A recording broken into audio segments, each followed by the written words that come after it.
20,000 के करीब Bangladeshi textile worker जी roads पर आ चुके हैं। बेक्सिमको की 170 कंपनीज बंद हो चुकी है, 32 को हुकूमत ने नीलाम कर दिया और बाकियों को ताला लगा दिया। ये चीज़ इतनी एग्रेसिव हो चुकी है कि इन वर्कर्स ने साथ वाली फैक्ट्रीज के इर्द गिर्द जो ढाका के आसपास है उनको जलाना शुरू कर।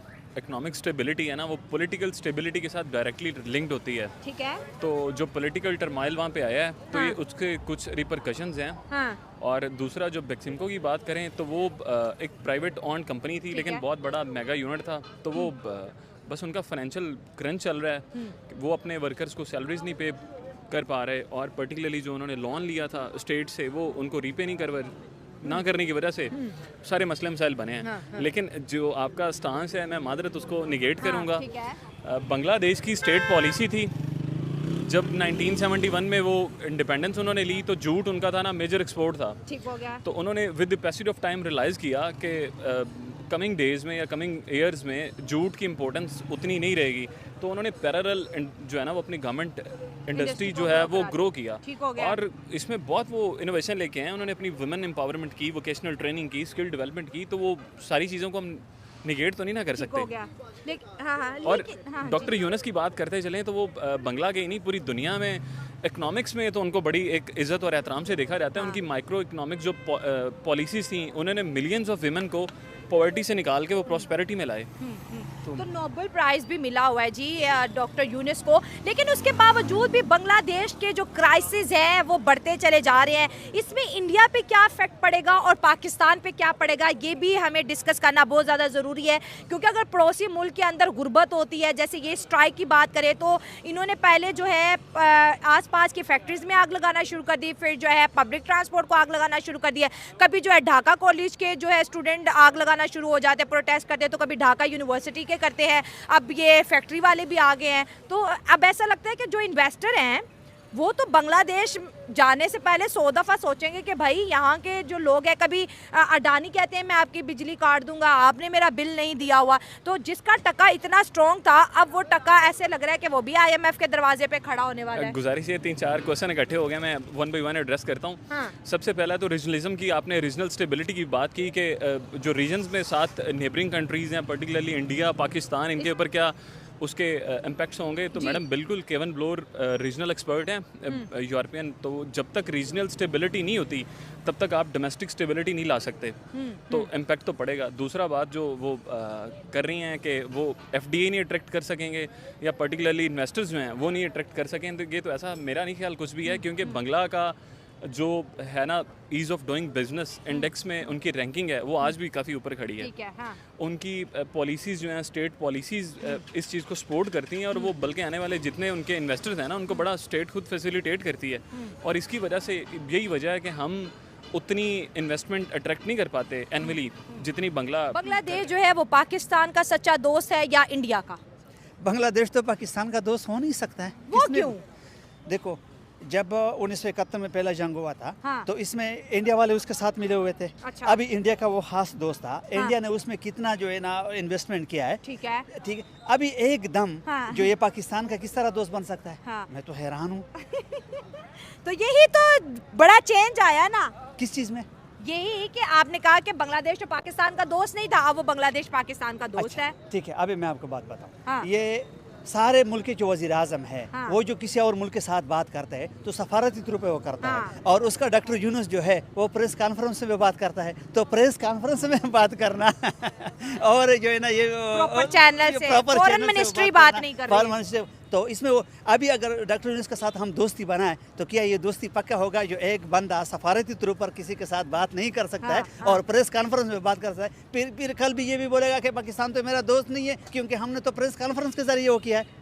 नहीं, तो अभी जब बांग्लादेश के लोग पाकिस्तान आ रहे हैं तो इस पे भी तो लोग बात कर रहे हैं कि भाई वाह क्या बात होगी 1971-72 के बाद ऐसा कुछ दिख रहा है। और दूसरी तरफ से इंडिया को भी बहुत परेशानी हो रही है कि बांग्लादेश पाकिस्तान से क्यों इतनी दोस्तियां कर रहे हैं। देखो, मैं आपको एक बात बताऊं, अभी बांग्लादेश के जो लोग हैं वो तो मुसलमान के आते हैं, हमारे साथ इसका साथ मोहब्बत है, वो तो इसमें तो कोई शक नहीं है। ठीक है, बांग्लादेश में एंटी इंडियन नैरेटिव बिल्ड हो चुका है हसीना के जाने के बाद, ये पूरी दुनिया को पता है। लेकिन अभी इंडिया का 2 दिन पहले बजट हुआ है, उन्होंने जो है बांग्लादेश को 120 करोड़ दिया और पाकिस्तान स्टिल एक इकोनॉमिक क्राइसिस से गुजर है। लेकिन पाकिस्तान ने भी ये बात क्लियरली बोली है कि हम जो है इकोनॉमिकली बांग्लादेश को अपलिफ्ट करेंगे, हम बांग्लादेश को उस तरह से नहीं गिरने देंगे। तो दोनों कंट्री जो है बांग्लादेश को सपोर्ट करती हुई दिखाई दे रही हैं।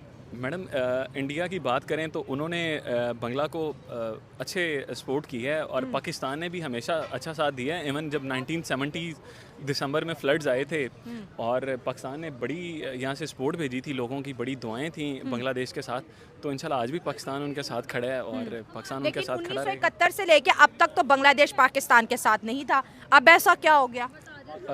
बांग्लादेश मैडम बस वो पॉलिटिकली क्लैशेस थे। आपको पता है शेख मुजीबुर रहमान की अपनी एक आइडियोलॉजी थी, वो कन्फेडरेशन चाहता था, पॉलिटिकल वो बेसिकली तो अपनी ऑटोनॉमी चाहता था ना, प्रोविंशियल, तो वो कंप्रोमाइज़ हो जानी थी उस पर स्टेट, और काफ़ी सारे मुहर्रिकात थे जिसमें इंडिया ने बड़ा एक रोल प्ले किया। मुक्ति बहिनी में बेसिकली उन्होंने वो पूरी, आपको पता है एक सिस्टम था, वो प्लान्ड था सारा, और वो ओवरनाइट था नहीं, ग्रेजुअल प्रोसेस था, फॉल ऑफ ढाका जिसको हम कहते हैं। तो पाकिस्तान को तो बड़ा लॉस हुआ है और आज भी हम बड़े उस दुख से गुजरते हैं जब भी बांग्ला फॉल ऑफ ढाका हमारे जहनों में आता है। जी, पाकिस्तान जो, अगर हम अपने नेशनल इंटरेस्ट की बात करें, उनका ये कहना है कि अगर इंडिया इन्वॉल्वमेंट 1971 में ना करता तो कभी भी जो है बांग्लादेश नामी मुल्क ना बनता।